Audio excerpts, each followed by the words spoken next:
তপস্যাকালের প্রথম সপ্তাহ, বৃহস্পতিবার। প্রথম পাঠ রানী এস্থারের কাহিনী, 14 অধ্যায়, পদ সংখ্যা 1, 3 থেকে 5 এবং 12 থেকে 14। দুঃখ সংকটের দিনে ভক্তের বিশ্বাস ভরা প্রার্থনা। রানী এস্থার তখন এক মারাত্মক দুশ্চিন্তায় অভিভূত হয়ে প্রভুর শরণাপন্ন হলেন।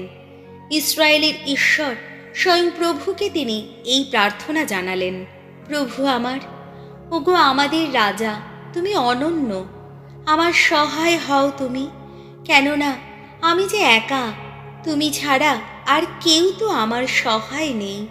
আমি যে এখন নিজের প্রাণ বিপন্ন করতে চলেছি। জন্ম থেকে আমি আমার পিতৃগোষ্ঠীর মানুষদের বলতে শুনেছি, তুমি প্রভু সমস্ত জাতির মধ্য থেকে মনোনীত করেছ ইসরায়েলকে। সেই সমস্ত জাতির পূর্বপুরুষদের মধ্য থেকে মনোনীত করেছ আমাদেরই পিতৃপুরুষদের, যাতে তারা চিরকালের মতো তোমার আপনজন হয়। তাছাড়া তাদের জন্যে তুমি যা কিছু করবে বলেছিলে তা সবই তো করেছ। ওগো প্রভু, আমাদের কথা মনে রেখো। আমাদের এই দুঃখ ক্লেশের সময় তুমি তোমার প্রকৃত স্বরূপ প্রকাশ করো। ওগো সর্বদেবতার অধিরাজ, সমস্ত আধিপত্যের অধিকর্তা, আমাকে তুমি সাহস দাও। আমি যখন সেই পুরুষ সিংহের সামনে গিয়ে দাঁড়াবো, তখন আমার মুখে যুগীয় উপযুক্ত ভাষা, তার মতি পরিবর্তন ঘটাও। যে লোক আমাদের সঙ্গে শত্রুতা চালাচ্ছে, তিনি যেন তাকে এখন ঘৃণাই করেন। সে যেন তার সহমর্মীদের সঙ্গে ধ্বংসই হয়ে যায়। আর আমাদের তুমি তোমার নিজের হাতেই এখন উদ্ধার করো। আমার সহায় হও তুমি, কেননা আমি যে একা, তুমি ছাড়া আমার যে আর কেউ নেই প্রভু। প্রভুর বাণী, শাম সঙ্গীত, ধুয়ো। যখনই ডেকেছি প্রভু, দিয়েছ তুমি সাড়া।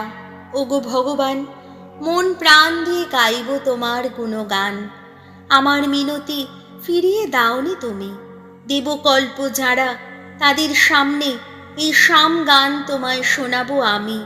তোমার পবিত্র মন্দিরের দিকে মুখ করে আভূমি প্রণত হব আমি। ধুয়ো। যখনই ডেকেছি প্রভু, দিয়েছ তুমি সাড়া। তোমার বিশ্বস্ততা, তোমার দয়ার জন্যে গাইব তোমার নামেরই গুণগান। যখনই ডেকেছি তুমি তো দিয়েছ সাড়া, নতুন সাহস দিয়ে উদ্দীপিত করেছ আমার প্রাণ। ধুয়ো। যখনই ডেকেছি প্রভু, দিয়েছ তুমি সাড়া। জানি আমার জন্যে যা কিছু করার বাকি আছে, ভগবান তা সবই করবেন। ওগো ভগবান, তোমার দয়া সে তো চিরকালেরই দয়া। নিজের হাতে গড়েছ যাকে, তাকে ত্যাগ করো না তুমি। ধুয়ো। যখনই ডেকেছি প্রভু, দিয়েছ তুমি সাড়া। বাণী বন্দনা। প্রভু যিশু, জীবনময় ঈশ্বরের একমাত্র পুত্র, ধন্য তুমি হে ভগবান। আমার মধ্যে জাগিয়ে তোলো নির্মল এক প্রাণ। মুক্তি দানে আমাকে আবার আনন্দে ভরে তোলো। মথি রচিত মঙ্গল সমাচার।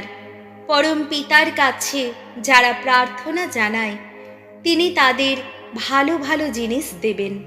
যিশু একদিন তার শিষ্যদের বললেন, তোমরা চাও, তোমাদের দেওয়া হবে।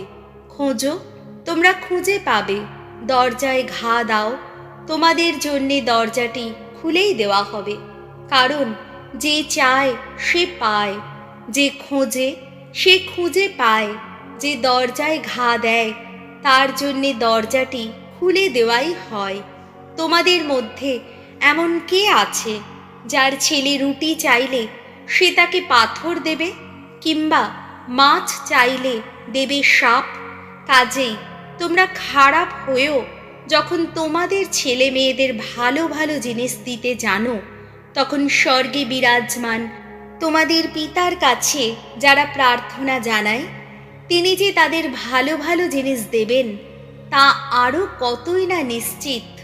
অন্যের কাছ থেকে তোমরা যেমন ব্যবহার আশা করো, তার প্রতিও তোমরা সব কিছুতে তেমনি ব্যবহারই করো।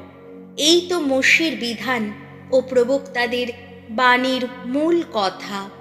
প্রভু যিশুর মঙ্গল সমাচার।